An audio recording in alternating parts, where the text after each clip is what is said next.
sekalipun baik buruknya keadaan. Nah, dalam Alkitab, seorang tokoh Alkitab, Rasul Paulus, telah memberikan teladan yang baik tentang sukacita yang benar.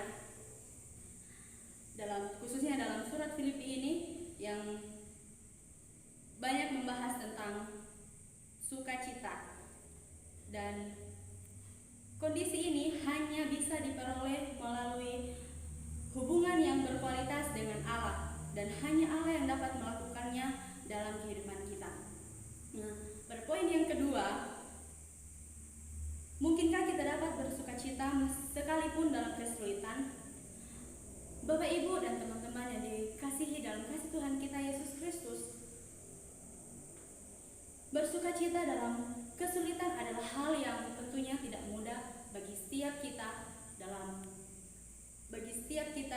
tentunya bagi kita sebagai manusia yang terbatas, terutama bagi mereka yang belum sungguh-sungguh tertanam dengan firman Tuhan.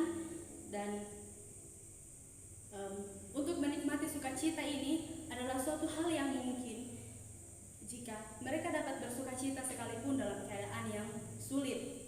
Nah, Bapak, Ibu, dan teman-teman, bersukacita sekalipun dalam kesulitan hanya dapat dikerjakan Allah sendiri dalam kehidupan kita. Sukacita sejati hanya dapat dikerjakan oleh Allah sendiri dalam kehidupan kita, sebagaimana Rasul Paulus dalam menjelaskannya dalam surat Filipi ini, bahwa hanya orang yang memiliki kualitas hubungan yang baik dengan Allah yang dapat menikmati sukacita sejati sekalipun ia berada dalam situasi atau kondisi dalam kesulitan. Nah, dan Bapak, Ibu yang diberkati oleh Tuhan kita Yesus Kristus, berbeda dengan kita sebagai anak-anak Allah yang telah percaya dan menerima Yesus Kristus, ketika kita diperhadapkan dengan suatu persoalan atau masalah, kita tetap dapat menikmati sukacita yang sejati, dan hanya melalui dengan hubungan kita yang baik dengan Tuhan, melalui hubungan rohani kita dengan Tuhan, kita dapat menikmati sukacita sejati sekalipun kita diperhadapkan dengan kesulitan. Dan pada poin yang ketiga, bagaimana menikmati sukacita sejati?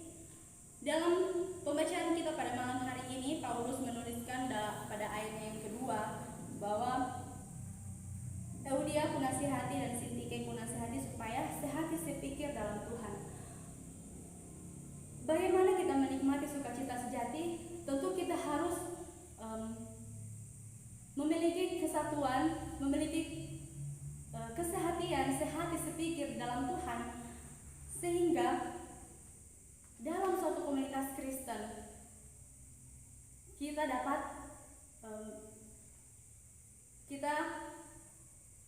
dalam suatu komunitas Kristen tentu ada tugas dan tanggung jawab kita masing-masing yang akan kita kerjakan. Dan jika kita tidak sehati sepikir di dalam Tuhan, ketika kita diperhadapkan dengan situasi atau kondisi yang sulit, pasti akan muncul dalam pikiran kita untuk mencari jalan keluar masing-masing, solusi menurut pemikiran kita masing-masing. Dan pada akhirnya itu akan menimbulkan suatu pertengkaran, suatu hubungan yang akhirnya akan menimbulkan perpecahan di antara kita.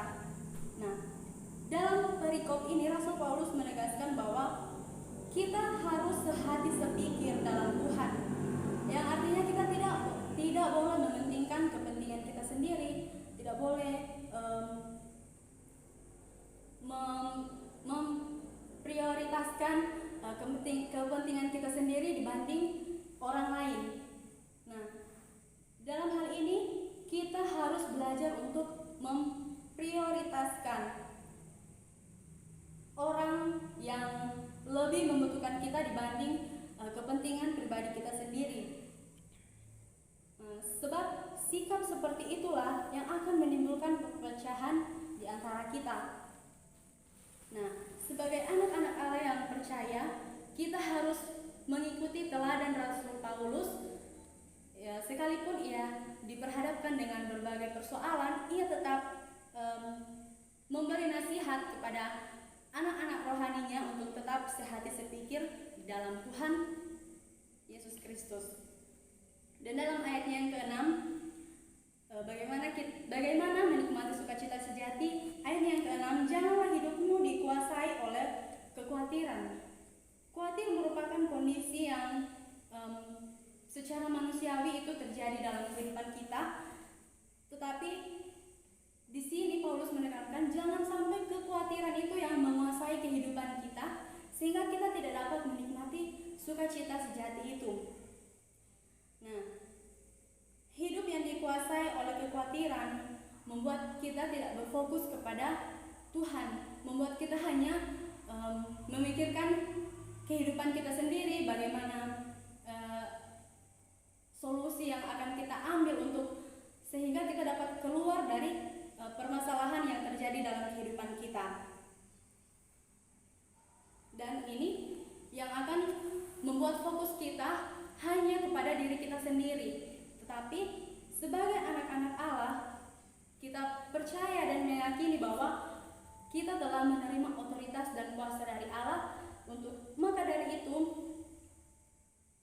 kita harus menikmati otoritas dan kuasa yang telah Allah berikan bagi kita, sehingga kita dapat menikmati sukacita sejati dalam keadaan kesulitan.